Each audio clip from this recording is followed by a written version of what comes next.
Om Swastiastu, pemirsa Bali TV, kembali saya Winata menjumpai Anda dalam Bali Post Talk. Nah, kali ini saya akan mewawancarai Bapak Sikowati Lanang Prabowo. Beliau adalah Dekan Fakultas Hukum Universitas Mahasiswa Saraswati dan juga pengamat hukum dan politik. Kita bicara tentang tentu politik ini berkaitan dengan pemilu yang akan dilaksanakan 2024, walaupun masih sekitar 3 tahun atau 2 tahun ke depan, tetapi ini prosesnya tentu perlu menjadi perhatian kita bersama, persiapannya, kemudian apa yang isu-isu yang kira-kira menarik yang perlu kita menjadi perhatian bersama. Kita sapa dulu narasumber kita, Om Swastiastu. Om Swastiastu, Bu Yunarto. Sehat ya? Sehat selalu dan semoga kita selalu dalam lindungannya ya. Ini agak susah kalau pakai ini bicara. Silakan. Begini bukan, mohon izin. Kita bicara tentang pemilu 2024 gitu ya. Ini baru 2021 tapi sudah mau akhir. Nah, kira-kira isu-isu apa yang akan cukup menarik untuk kita lihat berkaitan dengan pemilu 2024? Ya, kalaupun pemilunya 2024 di awal untuk pilpres dan di akhir untuk pilkada, tetapi tidak mungkin titiknya di situ akan ditarik mundur kalau tahapan itu 8 bulan sebelumnya. Maka dari itu kalau ngomong pemilu ada 4 hal yang harus menjadi, kalau baik itu pengamat apalagi politisi, pemain yang harus diperhatikan. Pertama, electoral law, aturan mainnya. Yang kedua, electoral proses, tahap prosesnya mulai kapan termasuk pencoblosannya. Kemudian yang ketiga, electoral body, penyelenggaranya, bagaimana, siapa dan sebagainya. Baru electoral dispute, ketika ada masalah sengketa penyelesaiannya bagaimana. Nah, ini 4 hal yang harus Bapak-bapak termasuk para caleg, termasuk juga kontestan harus mempelajari itu.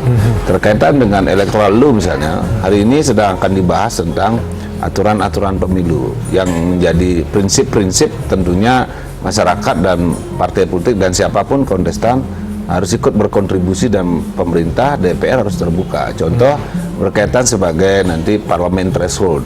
Siapa berapa persen suara boleh masuk parlemen.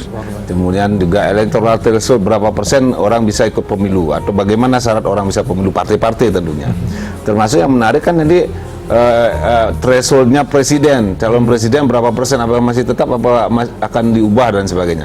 Siapa saja yang boleh. Nah, ini kan hal-hal yang menarik, termasuk hitungan kursi. Kalau dulu pakai dehon, sebelumnya pakai hare, jadi sekarang ini bagaimana bagi suara bagi 1, bagi 3, 5 kan dulu begitu. Nah, apa masih begitu atau berubah pakai stembus ekor dan lain sebagainya. Ini electoral law-nya. Setelah ditetapkan nanti aturan mainnya, baru electoral proses kapan mulai tahapan. Lalu 2024 saya memprediksi 2023 sudah mulai harus tahapannya. Maka konsentrasi apapun itu persoalannya, sosial politik 2022 udah akan rame. Figur-figur agak udah muncul, apalagi presiden. Sekarang udah kita lihat kan berita-berita informasi media siapa calon presiden, ya itu wajar. Termasuk juga kalau ada fenomena pemasangan baliho dari masing ketua partai. Itu wajar dari dari dinamika demokrasi. Saya anggap wajar lah, nggak usah. Tapi ada mengatakan masih jauh 2024. Orang nggak ngira kan, orang nggak tahu. Tapi kalau orang politisi paham itu. Atau sengaja orang politisi mendiamkan sehingga yang lain tidak bisa masuk berkompetisi, kalah start lah. Berarti 2022 sudah akan mulai. 2022 pasti sudah mulai kan? pemasangan baliho, ya mereka akan menunjukkan kinerja.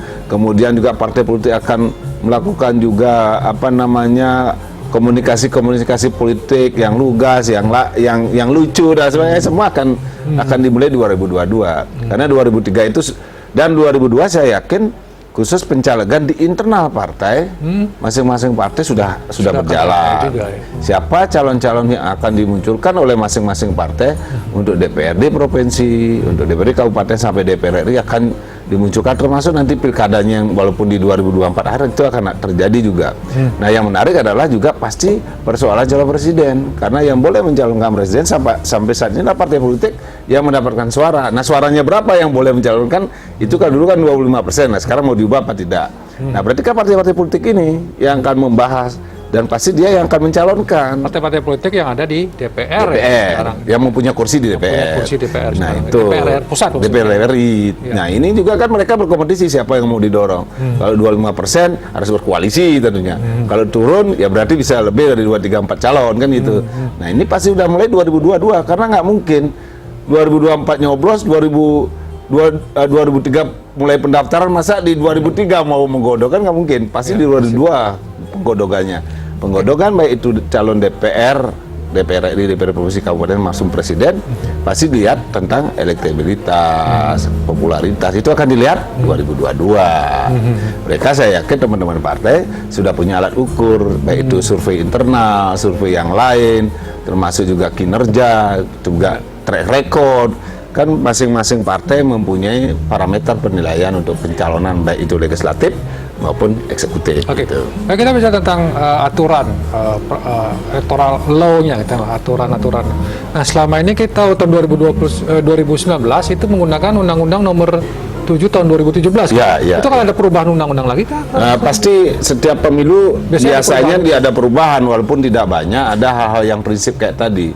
Hampir saya selama mengamati baik jadi KPU, pernah jadi KPU sebelumnya maupun setelah jadi KPU, setiap pemilu aturan berubah. Nah ini makanya saya bilang hebat nih. Akan dulu pernah terjadi undang-undang pemilu ini yang paling banyak digugat di MK karena memang dianggap terlalu seksi karena itu kan perebutan kekuasaan, wajar. Tapi saya berharap ke depan partai-partai politik yang ada tentunya terwakili di DPR RI maupun pemerintah mungkin tidak harus terus begitu karena memang orang bilang kalau aturannya berubah orang harus mempersiapkan diri lebih awal kan, tapi kalau aturannya tidak berubah orang sudah tahu cara lapangan permainannya, orang banyak bisa berkompetisi gitu. Tapi saya harapkan sebetulnya kan teori hukum pemilu yang baik adalah aturannya jelas, hasilnya tidak jelas. Yang nggak bagus itu aturannya tidak jelas, hasilnya yang jelas, itu bahaya itu. Kalau di zamannya dulu kan aturannya jelas, hasilnya jelas. Siapa pemenangnya udah jelas gitu. Itu nggak baik gitu. Secara demokrasi nggak baik gitu. Oke. Kemudian kita bicara tentang penyelenggara. Katakanlah 2024 kan KPU yang penyelenggara. Ya, masih KPU sebagai penyelenggara, Bawaslu. Akan ada pergantian kalau tidak salah itu. Nah, apakah ini cukup waktunya? Nah, ini yang jadi isu nasional. Apakah karena kalau tidak salah masa jabatan KPU yang sekarang itu sampai 2023. Padahal di situ jelas sedang sibuk-sibuknya tahapan sudah harus mulai kan. Nah, kalau ini memang buah simalakama. Seharusnya bisa saja pemerintah DPR menyesuaikan apakah segera diproses di 2022 3 awal misalnya sudah bisa atau mau diperpanjang. Nah itu wilayah politik, kebijakan namanya, silakan. Tetapi saya berharap teman-teman DPR RI maupun pemerintah dalam hal ini Presiden betul-betul mempertimbangkan keberlangsungan pemilu yang sedang berjalan dan persoalan-persoalan teknis memang di lapangan yang sedang berjalan yang harus di dalam tanda kutip tetap harus dilihat karena undang-undang pemilu itu sangat dulu beberapa sih ada tidak aplikatif gitu, harusnya memang sudah dihitung. Contoh besar surat suara gitu kan, dari dulu memang persoalan orang terpelajar aja sulit. DPR provinsi kabupaten kertasnya besar tuh ya, itu orang terpelajar saja sulit untuk mencari nama, apalagi mohon maaf masyarakat kita yang masih petani yang belum artinya baca tulis gitu, otomatis pada pasti lihat gambar aja yang dilihat. Nah ini kan juga mengurangi nilai demokrasi. Kemudian yang lain mungkin berkaitan dengan ya kita nggak tahu pandemi 2024 sepertinya sih masih kita jalani ya. Nah, ini juga akan gimana kira-kira pemilu? Ya ini yang menarik, memang pemilu ke depan ini masih mudah-mudahan selesai ya. Kita berharap selesai, bukan berarti kita berdoa untuk. Perlu diantisipasi juga karena pemilu kemarin pilkada terakhir kan dalam suasana pandemi yang akhirnya para petugas harus di swab agar tidak sakit. Nah, pemilih juga prokes dan kampanye dan bentuk-bentuk cara memikat masyarakat terutama kontestannya juga berbeda karena situasi pandemi. Kalau nanti masih tetap begitu, ya saya berharap teman-teman juga KPU penyelenggara maupun para partai politik sudah ada. Nah ini juga mungkin di aturan harus diakomodir tentang kemungkinan antisipasi terkait dengan baik itu proses yang di lapangan untuk menghadapi situasi pandemi ini.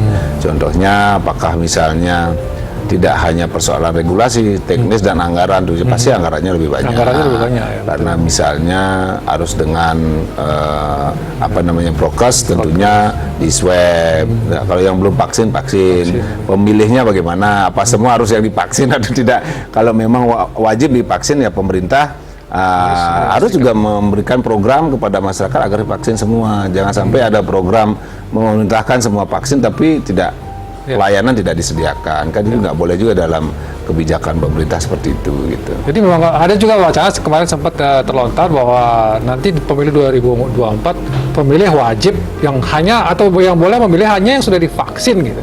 Tapi kita kan melihat ya tadi dikatakan ya pemerintah harus menyediakan vaksin, tapi ada juga masyarakat yang tidak mau divaksin, mereka menolak untuk divaksin. Nah, apakah mereka juga akan kehilangan hak suaranya? Gimana? Ya vaksinasi itu kan hak ya, bukan kewajiban.